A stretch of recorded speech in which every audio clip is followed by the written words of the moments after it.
what is the orange made of? How do I answer that question? Well, I want to look deeply inside the orange, so I magnify it. And I magnify it again, and if I keep on doing it, deep inside, sooner or later, I begin to see molecules come into view. But molecules are not the end of the story, because the molecules, I can enlarge them. And if I make them big enough deep inside, I begin to see atoms. Atoms are not the end of the story too, because we have electrons zooming around the nucleus. Deep inside, mostly empty space in the atom, but deep inside, we see the nucleus.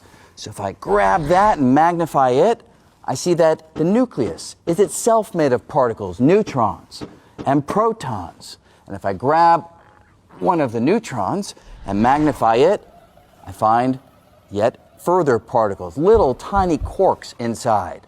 Now that is where the conventional ideas stop.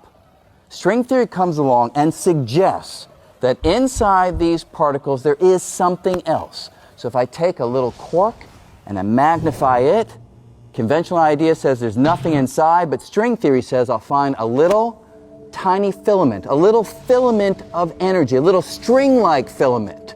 And just like the string on a violin, I pluck it and it vibrates, creates a little musical note that I can hear.